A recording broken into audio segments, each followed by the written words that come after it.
creating those standards, or taking those standards and aligning them to your midterms, if you already have a Tsc, aligning them to your midterms, creating a common midterm, creating common progress monitors, those types of things. I sent you guys yesterday, I think, the information on how to load tests into Performance Matters. I sent you the tutorial. Okay. I've got the tutorial on how to load tests into Performance Matters. If that's something that interests you, I would eventually like to see all of these get into Performance Matters so we can have that instantaneous data. The other thing I want to share is just putting the standard out to the side is that quick reference, as Stacia said earlier. One other thing I learned, I've shared with a bunch of the PLCs, is I went to an AP training, advanced placement training in the summertime. Advanced placement guy, there was a teacher there speaking, been teaching AP for many, many years, and he puts his standard next to the question, and then below the question he puts 3 bubble circles like you'd see on an FCAT test bubble sheet. Puts 3 of those under that, and it says YMN. Means stands for yes, maybe, no. And what he has is, Dwayne gives a test, and the kid takes it, and he answers the first question, and he answers it, and he puts the answer out in the answer sheet, and he says, I knew that, I'm 100% sure I knew that question. So he bubbles in the Y. And on the next question, he answers it, and he says, I knew how to do it, but I'm not sure I got the right answer. He bubbles in an M. And if he doesn't have any idea, he bubbles in the N. And he said it was an easy way for me as I went through my students' tests. I remember doing it when I was teaching English, going through the tests and going, which one did they keep missing? Which one did they keep missing? I'm going through them all like this, looking at the answer sheets or whatever. It was an easy way for him to just quickly look and say, wow, they're all putting yes on this one, but they're all missing it. And that goes back to I always like to, remember I told you our anchor is our evaluation tool. I always like to anchor it to that. Our evaluation tool, domain 3D, I think, it says something about overcoming student misconceptions. When you teach a standard and the students think that they got it, and then you test them over it and they all missed it, then they say, oh, Mr. Tutak, but we understood it that, a negative and a negative is a negative. No. He told me that was a problem yesterday. I couldn't believe that. I was a terrible math student, but that was one thing I always got. I was able to figure that one out. But so it's overcoming misconceptions, and you can see that really quickly that we had a misconception when I taught yesterday, or when I taught that lesson. That's a neat little tool I thought. Yes, Ms. Ashman. Just on a side note, we also can do that item analysis stuff in Performance Matters, because I will love to sit next to anybody who wants to put a test in Performance Matters, and I will hold your hand and then buy you an adult beverage after you put a test in there, because we all stressful. Needed an adult beverage after but we're totally doable. I'm talking to people and trying to streamline it. But what's really cool, and I learned this morning from Dr. Gridley and Ms. Baxter also was showing us, is that from GradeCam, you can get the same very quick item analysis, and it does graphs, and it lays everything out for you, and there's a way now that GradeCam can import into Skyward. So just want to give that little, tidbit of information.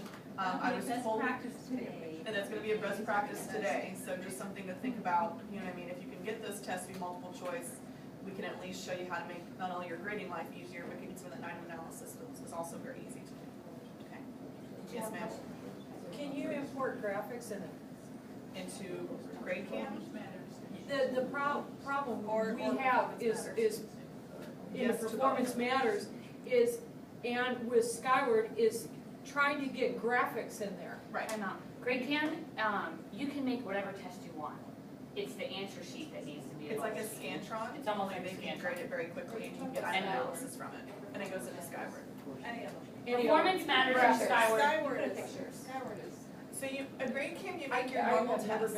You make your normal test with GradeCam. Okay, any test you want, whatever you want on it. If you want monkeys flying, it's cool. Put them on. And it's on paper. Okay, and it's on paper. Then instead of having a Scantron where the child fills in a bubble sheet on a Scantron, they have a bubble sheet just on a different piece of paper. It already comes, and I'll show you how to do all the steps. And they literally hold it up to the camera on their computer or your computer. It takes the picture and it automatically grades it for you. And then I'll give you all the item analysis from it, and then I can show you a cut to put it into. That would be cool. Okay. So that part you can do any sort of picture graphic that you want. Performance Matters, there is an option to put a graphic in. It is scanned though, so it's not manipulable. Does that make any sense? Because for a lot of this stuff, I use an equation editor to create it, and then most of the programs won't take it. Right, so you use your equation editor to make your test, you print your test, you give the copies out to everyone, or on the computer, whatever, you know what I mean? But then they'll bubble in the grade cam, we'll take a picture of it, literally it's graded straight for you, it goes into Skyward, and it'll give you the item analysis. But if you're talking about TOCs, you're talking about rigorous questions. And Right, conference, right. multiple choice is really not gonna be the Let's- higher level questions, it's gonna be the fill and response. Let's talk about that, let's talk about that really You quick. can make them. Let's talk about that really quick. But the We're multiple asking choice you has the to, answer in front of you. right. We're asking you to create midterms and finals, and we understand that you guys want students to be able to do short answer or for them to show work. So when you create, let's just talk about Algebra 2. When you guys create your final, 75% of it needs to be common. 25% of that 100% grade there can be yours, can be when you show your work, can be when you do your short answers. But Louise here, math, science extraordinaire, has been to many different Goddess. item writing conferences, and she can help us write those higher level questions to where they are multiple choice. So we want to stop talking and we want to get you started. So what I've done is I've downloaded all of your standards from CPALMs and put them into an Excel spreadsheet, and I will airdrop them to you one by one. I'll come around because I don't want to take up any more time. What we're asking from you today is to make, as a course, so Algebra 1, Algebra 2, Geometry, as a course, make a SMART goal. Make it specific, make it measurable, attainable, relevant, and time-bound. Make it for today. Email me that goal, because what I do is I take all the goals, I put them into an Excel spreadsheet, and I send them to Dusty. Your follow-up is, where are you in attaining that goal? Did we finish our final? Did we just put the standards by it, or did we just make the questions and then we're going to put the standards by it? What did you attain today? Does that make sense? It's not like lifetime goals. It's just what kind of goal, like Algebra 1 already has your exam or midterm. So maybe you're just reworking it and adding the standards, or Algebra 2 doesn't, so we're starting from scratch. Email me that goal first, and then work on it the rest of the day. We're not going to bother you. We need the standards next to the questions, okay? We need you to have 60% high, 30% mid, and 10% low level questions. And again, we've got Louise here. The booklets underneath the green baskets are full of depth of knowledge charts and question writing stems, okay? Now they do lend themselves a little bit more to other content areas, but they still, that's why we have Louise. Yes. Pardon me.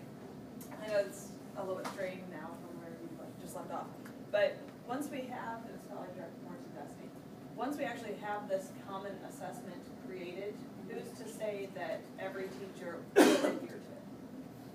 Dusty will be the person. Well, you mean that they're gonna give it? That they're gonna give it, and they're gonna grade it the right way, and they're not gonna inflate it, and they're not gonna curve it, and they're not gonna. The answer to that would be just, I guess that's just an ethical thing, but if you. But you know that that's sometimes not done. You know, Well, sometimes I have to teachers say, give when them we had the rubric grade come out level. last year with the final exam rubric, red flags went up, I've shared this as well, red flags went up with me, for me, because I said, well, you know, what's gonna keep Jake from, you know, Giving the showing me this questions. final exam and then giving another one? Or showing me this final exam and I approve it, and then he gives